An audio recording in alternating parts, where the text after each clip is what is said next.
국민의힘 신임 원내대표에 오선 주호영 의원이 당선됐습니다. 의원총회에서 61표를 얻어서 과반 득표로 당선된 건데요.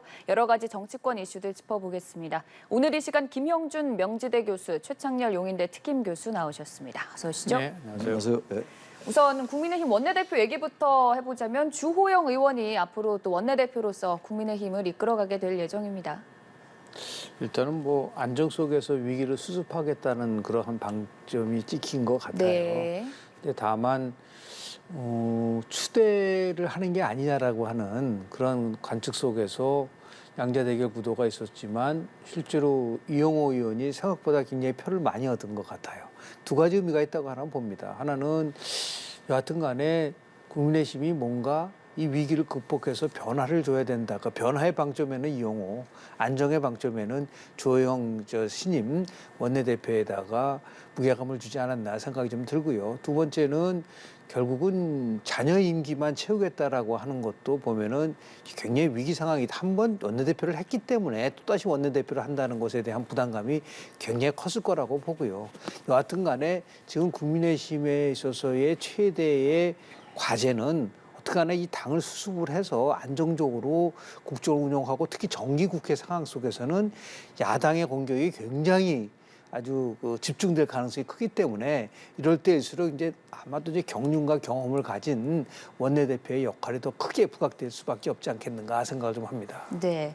변화에 방점을 둔 이용호 의원은 42표, 그리고 안정적인 부분에 의미를 둔 주호영 의원은 61표를 얻었다고 했는데, 이용호 의원이 41표라는 게 추대를 주호영 의원이 그동안 뭐 받아왔던 것에 비하면 좀 많이 받은 것 아니냐는 생각도 들거든요. 이렇게 좀 변화의 의미가 더 많이 실린 이유는 뭐라고 봐야 될까요? 통상적으로요. 원내대표 경선을 하게 되면은 제일 중요한 게 물론 이제 후보들의 경험, 경륜 이런 것도 중요하지만 현장에서 어떠한 메시지가 전달됐느냐에 따라서 많이 좌지우지돼요. 네. 그러니까 우리가 그 내용을 모르기 때문에.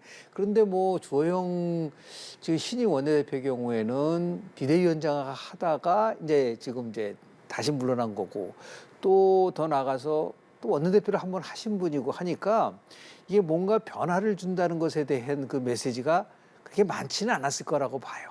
근데 반대로 이제 이용호 의원 같은 경우는 외부에서 들어왔음에도 불구하고 42표를 얻었다는 거는 뭐냐면 당이 빨리 안정적으로 수습을 해서 변화를 가라고 하는 의원들의 상당히 나름대로의 전략적 선택이 있었지 않았는가 생각을 좀 합니다. 네.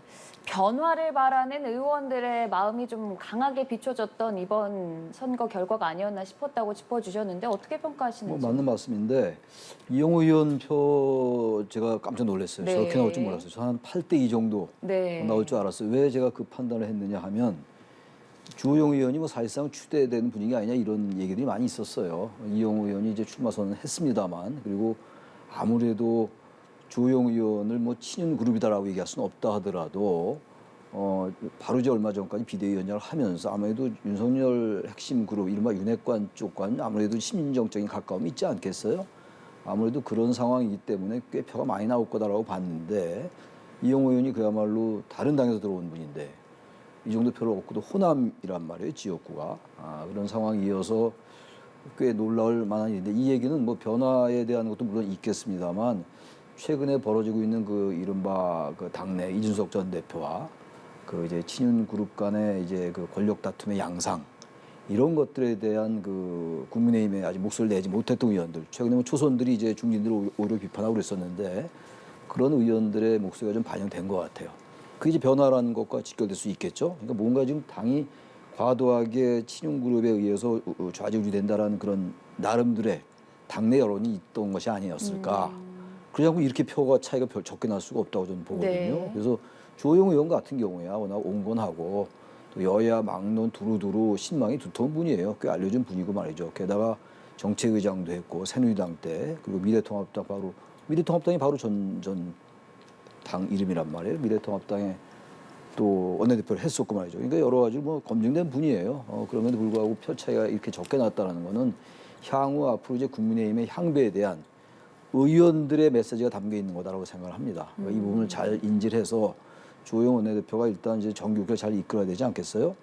법안 같은 경우 지금 김건희 특검법도 있고 그리고 뭐 이른바 노란봉투법이라는 거 있잖아요. 노동법 개정안 이런 부분들도 워낙 지금 이제 여야 간의 생각이 달라요. 게다가 다수당이 지금 민주당이고 원내대표 역할이 당내를 안정시키는 것도 중요합니다만 당장 정기국회가 열렸으니까 예산도 있고 여러 가지 입법도 있고 원내대표로서의 리더십을 잘 발휘해서 야당과 일단 뭔가를 자꾸 조절해 나가는 능력을 좀 보여줘야 됩니다. 지금 야당은 완전히 지금 밀어붙이겠다는 입장이거든요.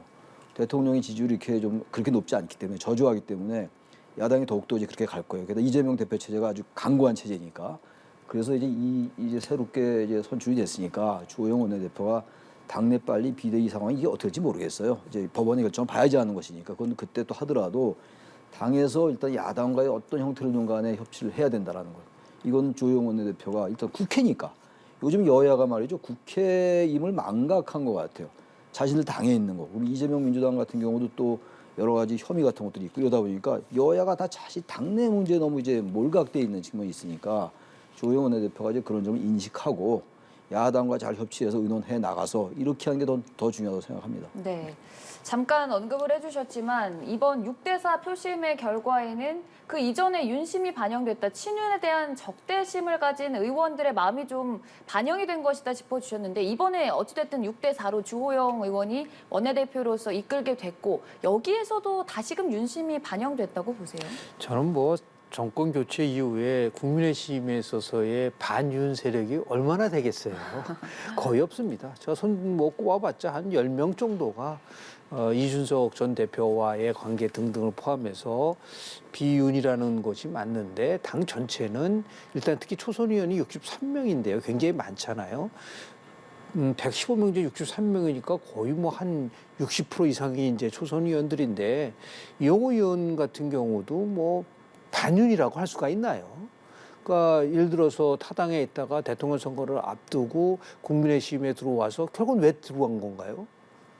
결국은 윤석열 대통령 후보를 당선시키기 위해서 들어온 사람 아닌가요? 그렇다고 한다면 그분이 어떻게 비윤이 될 수 있고 반윤이 될 수 있나요? 이제 그런 것들이 반영이 됐다고 한다면 중요한 메시지는 뭐냐면 지금은 친윤, 반윤 뭐 이걸 따질 때가 아니라는 거죠. 지금 국민의힘은 최대 위기를 맞고 있는 상황이지 않습니까?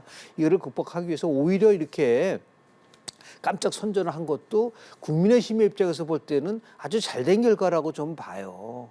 또 만약에 8대2 정도로 나왔다고 한다면 역시 국민의힘은 결국은 윤석열 당이구나라고 하는 것을 강력하게 각인시켜 줄 수 있었는데 이렇게 표가 나름대로 분산도 되면서 뭔가 변화의 메시지도 전달되고 있다는 그런 의미에서 제가 안정 속의 변화라는 얘기를 말씀드린 이유도 거기에 있지 않나라는 생각을 좀 합니다. 네, 앞으로 어떻게 이 내용을 잘 수습하고 협치를 해나갈지가 중요하다 두 분 모두 시사를 해주셨는데 주호영 원내대표의 임기가 권성동 그 전 원내대표의 임기 그대로 내년 4월까지입니다.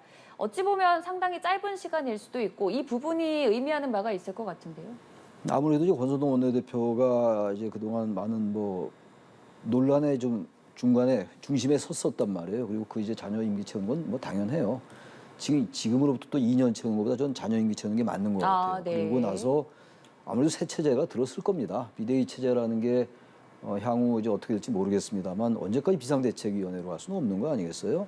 비상대책위원회라는 건 문자 그대로 비상한 상황이에요. 근데 비상한 상황이 그 오래 가면 안 되는 거죠. 빨리 정상화가 돼야 되는 거고 새 지도 체제가 들어서고 그리고 난 다음에 아마 새 지도 체제가 아무리 늦어도 내년 1, 2월엔 들어서지 않겠어요. 그렇게 된다면 주호영 원내대표의 임기가 내년 4월까지니까 권성동 원내대표가 이제 올해 4월에 원내대표로 선출됐었으니까 네. 자녀 임기니까 내년 4월까지예요. 내년 4월까지니까 오늘 지금 9월이잖아요. 한 몇 개월 되잖아요. 7개월 되나요? 짧은 기간도 아니에요. 그동안 얼마든지 일을 하려면 할 수 있는 것이고 또 뭐니 해도 정기국회 제가 아까도 말씀드렸습니다만 정기국회에 어떻게 대처하느냐가 가장 핵심이라고 생각합니다. 원내대표라는 것은 당대표하고 다른 거거든요. 원래 사실. 원내대표는 원내 협상을 담당하는 기구란 말이에요. 과거는 원내 총무라고 해가지고 당대표나 당 총리가 임명했었는데 이제는 이제 원내대표는 유권자가 이제 당 의원들이란 말이죠. 다시 말하면 여야 간의 어떤 여러 가지 협상이나 전략 이런 걸 담당하는 그런 직분이라는 거예요. 그래서 이 부분을 물론 이제 원내대표가 이제 그런 원내 협상을 담당하지만 여야 관계에서 굉장히 중요한 핵심이죠. 양대 대표니까 대표 원내대표가 당을 이끌고 가는 거 아니겠어요? 그래서 여러 가지 있습니다만 아무튼 주호영 원내대표가 내년 4월까지 자녀임기 마치고 그때까지 할 일이 너무 많아요 지금. 당도 안정시켜야 되고 투톱으로 말이죠. 대표와 함께. 그리고 야당과 어쨌든 지금 이제 내후년이 총선이니까 정기국회하고 정기국회 끝나면 말이죠. 예산 통과되면 바로 총선 얘기 막 나올 거예요, 아마. 그럼 또다시 민생은 또 실종될 수밖에 없는 상황이에요. 전 요즘처럼 항상 우리 정치가 불신을 받고 정치를 항상 걱정하고 이러고 있습니다만 요즘처럼 정치가 그야말로 정당 체제로서의 기능을 다하지 못하고 있을 때가 많지 않았던 것 같아요. 유난한 것 같아요, 지금. 흔히들 말하는 뭐 지난 대선의 연장이다라는 얘기 하잖아요. 이걸 누군가가 나서서 이 고리를 좀 끊어줘야 돼요. 정치라는 게 일정 부분 편향성을 띠는 것이고 또 갈등을 조직화하고 제도화하고 사회화하는 것이긴 합니다만 이렇게까지 당내 양당이다. 양대 거대 정당이 당내 사정에 몰입돼 있으면 안 되는 거거든요. 그래서 주호영 원내대표가 선출을 계기로 워낙 이미지가 좋은 분이니까 그래서 전 뭔가 새로운 물고 좀 텄으면 좋겠어요. 혼자 다 할 수는 없는 것이라 하더라도 당내에 가뜩하지 어려운 상황이 있지만 그럼에도 불구하고 비록 내년 4월까지이지만 시간이 짧은 건 아니다. 물론 긴 건 아닙니다만 그래서 완전히 변화와 혁신을 하기도 어려울 거예요. 변화와 안정 뭐 이런 것들을 같이 잘 조절해 나가면서 하기를 바랍니다. 예. 네, 그 어느 때보다 비상한 상황인 만큼 새롭게 임기를 하는 것보다는 그 이전 잔여 임기만 채우고 마무리 짓는 게 옳다라는 말씀을 해주셨는데 같은 생각이신지요? 근데 실은 아주 세부적으로 살펴보면은 꼭 그렇지는 않아요. 네. 왜냐하면 이제 국민의힘은 당헌 단계 보면 이제 투톱 시스템으로 운영이 돼 있어요. 그러니까 결국 뭐냐면 국회는 원내대표가 맡고 당은 지금 당 대표인데 지금 이제 비상대책위 체제로 가고 있지 않습니까? 28일 날 이제 그 가처분에 관련된 결정이 나올지 안 나올지는 모르겠지만 이 경우의 수가 좀 다를 것 같아요. 네. 예를 들어서 가처분 결정이 기각이 될 경우에는 정진석 비대위 체제가 나름대로 역할을 할 수 있는 이제 공간이 새로 열리게 되지 않습니까? 근데 반대로 또 일부 인용이 됐을 경우에 지난 1차 때처럼 전진석 비대위 체제가 중도에서 하차를 하게 되면 지금 단순하게 그 관리형의 원내대표가 될 수가 없는 상황인 거예요. 그러니까 세 가지 중요한 거를 갖고 있게 될 수밖에 없거든요. 제일 첫 번째는 그럼 차기 전당대회를 어떻게 치룰 것이냐를 원내대표가 직무 대행으로서 할 수밖에 없는 상황에 나오는 것이고요. 두 번째는 중요한 거는 뭐냐면 당을 이런 식으로 가져가서는 안 된다. 지금 이영호 의원이 42표를 얻었다는 거는 당의 변화와 개혁을 요구하고 있는 거기 때문에 당의 변화 개혁을 그러면 혁신위와 어떻게 조율을 맞춰 갈 것이냐라는 그 기능이 하나 남아 있고 네. 마지막 세 번째가 정기국회이기 때문에 당정 대통령실이 어떻게 협력 체제를 만들 것이냐. 지난 100일 동안 윤석열 정부의 가장 큰 패착 중에 하나가 뭐였었냐면 정책 혼선이었었단 말이에요. 앞으로 정책이 만들어질 때 대통령실이나 정부가 일방적으로 해서는 안 된다. 반드시 집권당이 국민의힘과 같이 함께 해야 된다는 것을 예고를 했기 때문에 지금 말씀드린 이 세 가지 사항을 과연 주호영 원내대표가 할 수 있는 나름대로의 공간이 열리냐 안 열리냐는 28일 이후에 결정이 될 것 같은데 만약에 정진석 비대위 체제가 그대로 유지가 된다고 한다면 네. 아마도 그 주호영 원내대표, 신임 원내대표가 집중해야 될 부분 이번 정기국회 때 지금 국정 과제들이 많지 않습니까? 이거를 어떻게 나름대로 착근시킬 수 있느냐라는 그 기능 하나 하고 지금 뭐 야당이 노란봉투법을 포함해서 엄청나게 지금 그 국회 내에서 입법 독주를 예고를 하고 있기 때문에 이걸 어떻게 효율적으로 막아내느냐라는 그 두 가지에 집중될 수밖에 없지 않나 생각을 하게 됩니다. 일단 당장 28일로 예정된 이 가처분 신문 결과 만약 나온다면 28일이 될 텐데 이때 인용이 되면 또다시 정진석 비대위는 좌절되는 그렇습니다. 거고 그때 원내대표 직무대행 체제로 연결이 됐을 때 지금의 당장 관리형이 아니라 혁신형으로 그렇습니다. 좀 이끌어갈 수도 그 있다는 말씀이시죠? 나름대로 그때는 좀 상황이 완전히 바뀌는 거예요. 네. 그러니까 그때는 비대위 혁신이 이 모든 것을 직무대행이 가져갈 수밖에 없는 상황이기 때문에 지금 통상적으로 뭐 관령 뭐 원내대표가 아니겠느냐. 저는 28일 이전에는 그렇게 얘기할지는 모르지만 네. 어떤 결정이 내느냐에 따라 달라질 가능성이 굉장히 큰데 지금 뭐 법조계에서 여러 가지 얘기를 들어보면은 똑같은 분이 지금 가처분 신청을 심판하고 있기 때문에 이게 바뀔까라고 하는, 만약에 바뀌게 되면 자기가 결정한 것을 부정하게 되는 경우가 나올 수밖에 없기 때문에, 물론 당원을 바꿔서 96조 1항의 비상상황에 대한 규정을 뒀지만 그것만이 아니라 비대위가 발족이 됐을 때 이준석 전 대표가 갖고 있는 지위에 대해서 치명적인 나름대로의 불이익을 당하기 때문에 안 된다라는 게 판결문에 나와 있기 때문에 이 부분을 과연 어떻게 결정할 것이냐, 제가 볼 때는 낙관하기가 힘들 것 같아요. 네. 더 지켜봐야 되지 않겠나 생각을 좀 그 하게 됩니다. 이전에 이준석 전 대표가 냈던 가처분 신청에 대해 인용 판단을 내렸던 사람이 또다시 이번에도 결과에 대해서 판단을 내리기 때문에 인용 가능성이 높다는 점을 좀 시사해 주셨는데요. 동의하시는지요? 모두 어떤 판단이 내려질지 잘 모르겠어요. 전혀 네. 모르겠어요. 저는 뭐 같은 사람이라고 저는 같은 판단이 내려진다 볼 수는 없을 것 같고, 어떤 논리에 입각해서 이번에 냈느냐가 중요해요. 어쨌든 그러나 지금 이제 새롭게 당원을 바꿨잖아요. 그래서 엊그제 신문을 했어요. 네. 당원 개정에 대해서는 소급 당원 개정이라고 우리가 이른바 얘기하는 건데, 정진석 비대위원장에 대한 건 이제 연기됐고 28일로 신문이 연기됐어요. 네. 그리고 나서 또 이제 시간이 더 걸릴 겁니다. 아마 그날 당일날 나오지는 않을 텐데, 글쎄요, 같은 사람이 이제 결정을 내리는 거니까 아무래도 그럴 가능성이 높다고 봐야 되겠죠. 왜냐하면 지금 이제 하는 논리가 원래 비대위가 잘못됐다고 얘기했는데 당원을 거쳐서 다시 그 비대위를 거기다 마친 거란 말이에요. 당원을 마친 거거든요. 그렇다면 그거를 어떻게 해야 될지 제가 판사가 아니기 때문에 제가 함부로 예측하는 건 대단히 조심스러워요. 그럼에도 불구하고 지금의 쭉 논리로 볼 때 저는 인용 가능성이 좀 있지 않을까 생각을 하는데, 다르게 판단할 수 있어요. 당원 개정할 수 있다. 소급해서 당의 자율성이다라고 볼 수가 있고, 또 하나 문제는 당이 지나치게 지금 법원에 의해서 휘둘리는 거 아니냐라는 여러 가지 그 비판들이 있어요. 근데 뭐 당이 자초한 부분입니다. 제가 볼 땐 그래요. 정치의 사법화를 다 비판합니다만 정치의 사법화를 초래한 거는 자초한 건 정당들이에요, 사실은. 그렇기 때문에 어떤 판단이 내릴지 모르겠으나 아무튼 간에 지금 주호영 원내대표 체제가 관리형이냐 혁신형이냐, 사실 뭐 관리형과 혁신형을 딱 경계를 짓는 것도 사실은 의미가 별로 없어요. 그럼 관리형은 관리만 할 겁니까? 혁신 안 할 건가요? 반대 혁신형은 그러면 관리 안 할 건가요? 그건 아니고 어쨌든 어디에다 중점을 두느냐의 문제겠죠. 근데 아무튼 관리형이다 혁신형이다 떠나서 지금 당이 총체적으로 지금 집권당으로서 상당히 위기에 처해 있는 것만 분명하잖아요. 거기에 대해서 이제 정진석 비대위원장은 지금 직무정지에 대한 그 가처분 신청이 있는 상태니까 판단을 봐야지 알겠죠.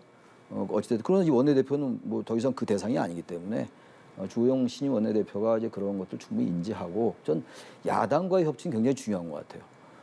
어떤 정책이 나올 때 당과 정부와 대통령실이 같이 협의하는 건 당연한 거고, 당정 뭐 이제 과거의 청와대 당정청 당정 대통령실인데, 항상 무슨 정책을 할 때 야당과 미리 좀 협의하는 절차 좀 거쳤으면 좋겠어요.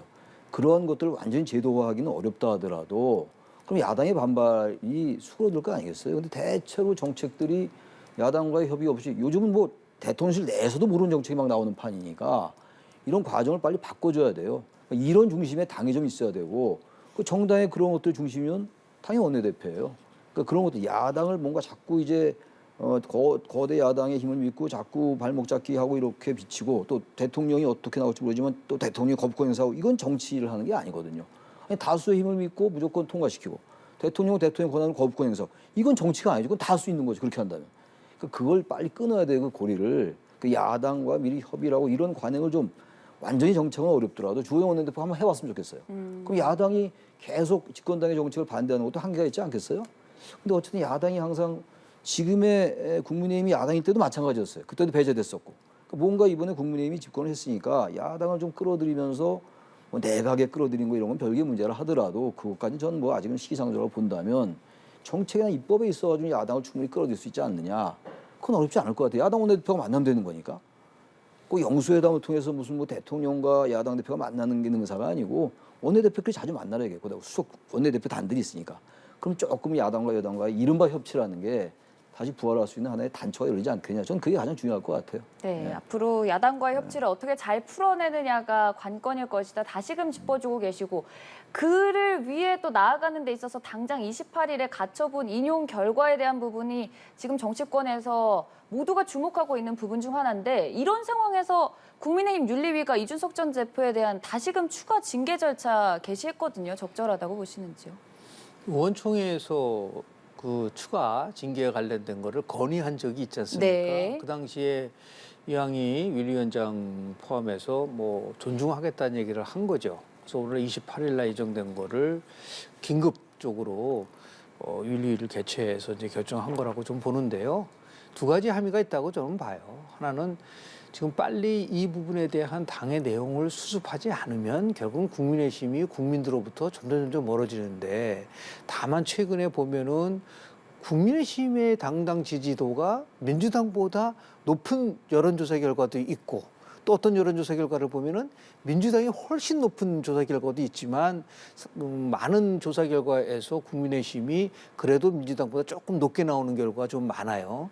그런데 이러한 부분 속에서 계속해서 정치 사고파로 인해 가지고 국민의힘 내용이 나름대로 조기에 수습되지 않으면 이건 집권당으로서의 기능을 상실할 수밖에 없다라고 하는 절박함 때문에 이 이준석 전 대표에 대한 부분들을 분명히 나름대로 매듭을 줘야겠다라고 하는 부분이 이제 윤리위에 담겨 있는 게 아닌가 생각을 좀 들어요. 다만 그냥 뭐 보복적으로 하는 게 아니라 당헌 당규에 따라서 그 절차에 따라서 이제 징계를 하는 거기 때문에 그 결과가 28일 신문 전에 나오느냐 후가 나오느냐에 따라서 조금 뉘앙스는 달라질 수밖에 없는 네. 것 같아요.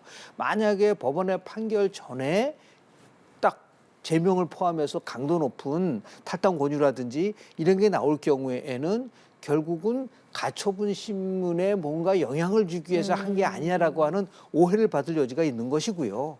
그것이 아니라 이제 28일 날 이후에 나오는 법원의 판결과 상관없이 그 원래 28일 날 지금 개최하고로 돼 있기 네. 때문에 그 이후로 나온다고 한다면 그게 뭐 당헌 당규상 예를 들어서 지금 이준석 대표는 아무리 표현의 자유가 있다고 얘기를 하지만 표현의 자유가 절대적일 수는 없거든요. 그런 식으로 따지면은 윤리위를 둘 필요가 없죠. 거기 보면 품위 유지라든지 등등 여러 가지 조항들이 있어요. 그러니까 그런 부분 속에서 이게 언제 결정을 하느냐도 상당히 중요한 정치적인 그 변수가 될 수 있다. 저는 그렇게 생각을 합니다. 28일 가처분 신청에 대한 판단 이전에 나오느냐 이후에 나오느냐 이 시점에 대해서 만약 이전에 나온다면은 정치적인 셈법이 뭐 있을 것이다. 후에 나오면 없을 것이다. 이런 부분에 대한 해석 어떻게 당연히 보세요? 있죠. 당연히 뭐 굉장히 네. 중요하다고 보는데 시기가 선후 시기가 굉장히 중요한데요. 윤리위가 이제 어떤 결정을 내릴지 모르겠어요. 네. 결정을 이제 어저께인가 신문을 했죠. 어저께 이제 윤리위가 개최가 됐는데 이제 시작이 된 거예요. 징계 절차에 착수한 거예요. 그러니까 시간이 좀 걸릴 테니까. 근데 지난번에 당원권 7월이었죠. 지난 7월에 당원권 정지 6개월. 그 다음에 내린 결정된 윤리위 결정은 그보다도 중징계가 내려질 수밖에 없죠. 그럼 만약에 탈당 권유를 했는데 일정 시간이 탈당 안 하면 일정 시간이 지나면 자동 제명이에요. 그러니까 제명으로 가는 거예요. 지금 완전 그 수순을 가는 거 다 아는 거고 이거야. 근데 문제는 이제 28일 날 가처분 신청이 이제 내려진 그 다음에 좀 내려지겠죠. 28일 날 신문하고 또 이제 여러 가지 가처분 신청이 한두 개가 아니에요. 5개인가 그래요. 이제 2개 정도 이제 인용이 내려진 거고 아주 많기 때문에 이 상태에서 일단 윤리위를 열어서 이제 탈당 내지는 제명이 되면 그렇게 되면 가처분 신청을 제기한 것 자체의 효력이 상실할 수 있다고 늘 얘기하더라고요. 제가 법률 전문가가 아니라서 그것까지 정확히 모르겠는데 그러면 지금 가처분 신청 자체가 무효가 될 수 있다라는 거예요. 아마 그런 걸 노리는 것 같아요. 네. 양도이다 뭐 이런 여러 얘기에 대해서 이제 과한 비난이다 그래서 징계를 하는 건데 보다 정치적인 속내는 아마 그런 부분인 것 같고 그래서 그 부분이 만약에 그 부분도 법원이 어떻게 받아들일지 모르는 거죠. 윤리위에서 탈당 권유 내지는 제명이 결정 내려지고 그렇다면 이준석 전 대표가 국민의힘의 당원으로서 자격이 상실되면 과연 가처분 신청 낸 것 자체가 효력이 상실되면 그건 기각될 수밖에 없는 거예요. 그러니까 그런 법률적인 여러 가지 문제를 의식을 해서 전 빨리 여는 게 아닌가 윤리위를 그런 생각이 좀 들어서 어차피 뭐 이제 와서 누가 더 잘했다 잘못했다 따지는 건 전혀 의미가 없어요. 지금 이제 당내 그 이제 주도권 둘러싼 이 지금 하나의 쟁투가 너무 오래 지속되고 있잖아요. 이런 경우가 없어요 거의. 그래서 이 부분은 어차피 이준석 전 대표도 좀 억울하더라도 기본적으로 이준석 찍어내기라 하더라도 좀 자제해라라는 말씀 여러 번 드렸는데 근데 어쨌든 본인은 계속 이제 공격적으로 나왔단 말이에요. 거기에 대한 책임도 자기가 지는 거예요. 정치적 책임도. 결말이 어떻게 나올지 전혀 모르겠어요. 법원의 판단도 있는 것이고 여론의 항배도 있는 것이고 그러니까 정치적인 문제, 사법적인 문제 여러 가지 민심의 항배가 있는 것이기 때문에 단언하기 어렵겠으나 어쨌든 이대로 수순으로 가는 겁니다. 가는 거고 결국은 법원의 결정 그리고 민심의 항배에 따라서 결정될 것이다. 어차피 이제 원내대표 뽑았고 또 정진석 비대위가 만약에 가처분 신청이 기각되면 당분간 가는 것이고 근데 아무튼 윤리위 징계 이런 게 저는 그렇게 아름다워 보이진 않아요. 지난번에 한 번 했으면 됐지. 또 그런 여러 가지 정치적인 이유로 해서 또 징계를 한다. 그래서 그게 과연 정치적인 것일까? 않을까라는 면에서 좀 회의적입니다. 네, 가처분 판단 이전에 아예 이준석 전 대표에 대한 징계 절차를 밟아서 싹을 잘라버리는 시나리오 그 가능성 높다고 보시는지요? 저는 실은 이제 1차 가처분 신청을 할 때 특이하다고 했던 부분들이 이거였었어요.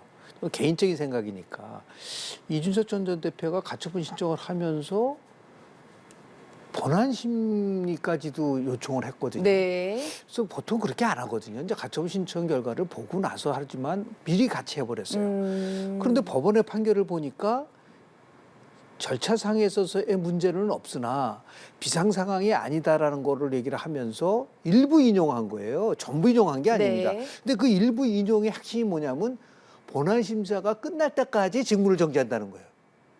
난 그래서 그거 보고 아 이게 굉장히 나름대로 법률적인 검토가 굉장히 이루어진 거구나라고 저는 법률가가 아니기 때문에 판단을 했는데 이번도 그런 게 아닌가.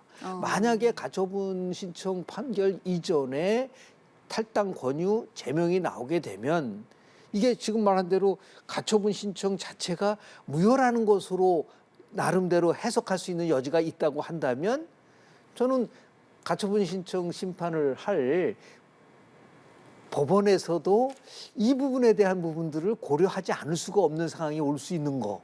뭐 이래서 한 것인지 그건 잘 모르겠으나 지금 뭐 우리 최 교수님 말씀하신 것처럼 아름답지 않다. 아니 정당 대표가 당원회에서 선출된 당대표가 당원 정권 정지 당한 것도 이례적인데 그걸 다시 추가 징계를 해가지고 탈당 권유라든지 예를 들어서 제명을 하는 거는 굉장히 이례적인 거예요. 그래서 지금 이거 보면은 다 나름대로 이준석 전 대표가 너무 지나치게 정치에 대한 기술이 없어서 그런 거죠.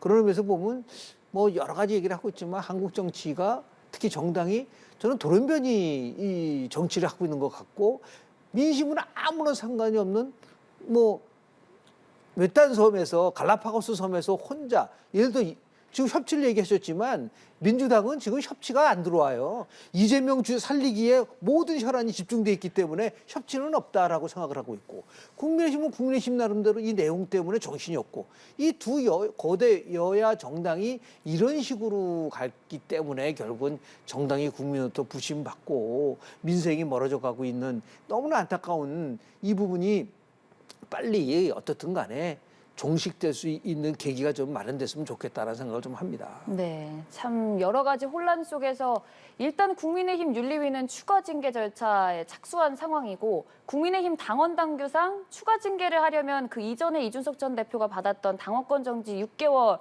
그보다 더 심한 징계, 탈당 권유나 제명이 있어야 되는데 이준석 전 대표가 중징계 받으면 유엔에 제소까지 하겠다 이렇게 좀 맞불에 넣어놓은 상황이거든요. 이럴 가능성 있습니까? 그래서 정치 기술이 없다는 거예요. 정치는 머리로 하는 게 아니라 가슴으로 하고 정치라는 거는 혼자 하는 게 아니라 함께 하는 거고 그 정치는 개인의 이익보다는 훨씬 큰 공당이라든지 아니면은 나름 선당 후사 정치 이런 거 있어야 되는데 이 세 가지가 다 지금 결여돼 있잖아요. 이준석 전 대표는 그래서 혼자 뭐 투쟁한다고 하지만 지금도 조사를 해보십시오. 지난주에 나온 한국갤럽 조사 보면은 이준석 전 대표의 호감도가 아직 가장 낮은 쪽에 속하고 있지 않습니까? 이런 것이 함의하고 있는 게 뭐냐? 끊임없이 뭔가 정치에 대한 부분들에 대한 거를 숙고하고 내가 왜 징계를 받았는지 더 나름대로 자숙하고 성찰하는 건 없이 무조건 투쟁하고 제압한다는 거 이해는 없다.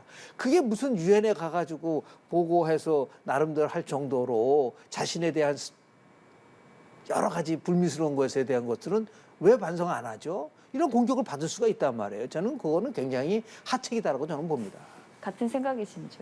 뭐 당연한 얘기인데 이준석 전 대표가 조금 발언 같은 걸 자제했을 필요가 있어요. 제가 여러 번 말씀드렸고 저는 기본적으로 이른바 그 윤핵관이라는 분들이 이준석 전 대표를 좀 몰아내려 했다는 거에 기본적으로 동의해요. 말하자면 이게 권력투쟁의 과정이기 때문에 정당이라는 게 권력투쟁의 과정이 있는 거고 근데 아무튼 그 과정에서 좀 거칠었고 말이죠. 여러 번 제가 말씀드렸지 않습니까? 그리고 근데 여기에 대응한 이준석 전 대표의 발언도 오히려 발언의 수위 좀 낮추고 조금 더 절제의 도를 보였다면 저 지지를 받을 수도 있어요. 법원의 판결과는 관계없이 이건 정치를 하는 거잖아요. 지금 사법을 하는 게 아니란 말이에요.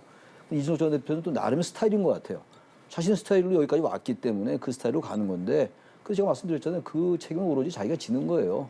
어떻게 나중에 될지 모르겠어요. 우리 정치라는 게 워낙 하루 앞의 일을 모르는 거라서 알 수가 없는 것이고 모르죠. 저렇게 해서 또 뭐 젊은 지지자들 모아가지고 또 어떻게 할지 알 수가 없는 것이고 단지 어쨌든 그러나 언론 쪽이고 우리가 가장 보편적으로 볼 때 발언의 강도가 지나치게 세면은 그게 항상 역풍이 와요.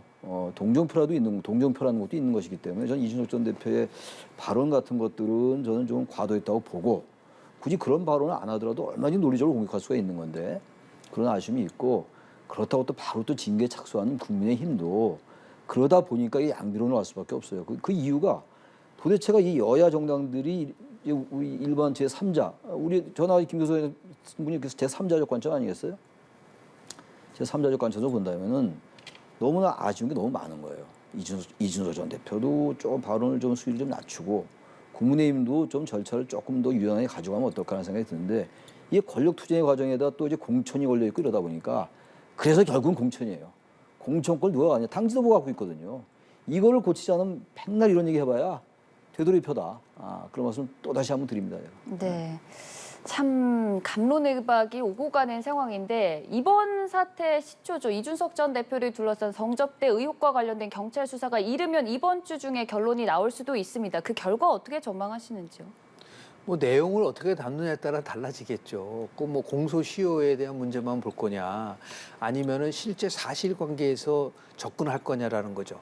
예를 들어서 성낙과 관련된 거는 있었으나 공소시효가 지났다라고 얘기하는 거하고는 완전히 다른 상황이 될 수밖에 없는 거잖아요. 그렇지만 하여튼간에 성상납과 관련된 거는 공소시효가 지났다 하더라도 실은 그게 2015년을 기준으로 해서 갈 거냐 안 갈 거냐에 따라 공소시효의 그 기간이 또 달라진다는 얘기도 있어요. 그럼 분명한 거는 증거인멸과 관련된 부분은 명백한 나름대로의 팩트에 의해서 진행되고 있는 부분들이 있기 때문에 어떤 결론이 나오든 간에 결국은 이 부분이 저는 실은 너무 늦어졌던 것 같은 생각이 좀 들어요. 빨리 어쨌든 경찰이 조사를 해서 그 내용을 발표를 하게 되면 그것을 토대로 해서 일반 국민들이 판단할 수 있는 나름대로의 근거가 나오지 않겠습니까? 다만 이거를 또 경찰이 결국은 권력의 편에 들어서 이준석 죽이기다라는 것을 분명히 또 이제 공격을 받을 수 있는 요소가 있는 부분들이 있기 때문에 이것을 이제 어떻게 나름대로 납득할 수 있는 그리고 아주 객관적인 사실을 과연 경찰이 발표할 수 있을 것이냐가 핵심이라고 저는 봅니다. 네.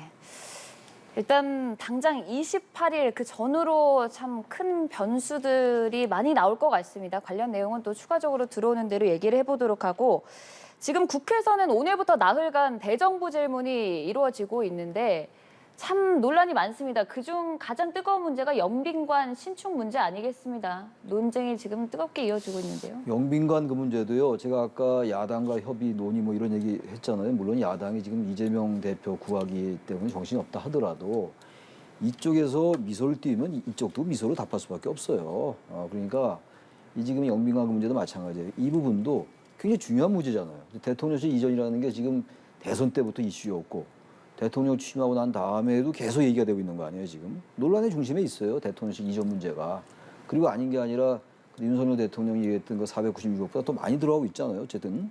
게다가 향후에도 군부대도 이전해야 되고 수방사 쪽으로 이전해야 된다는 거 아니겠어요?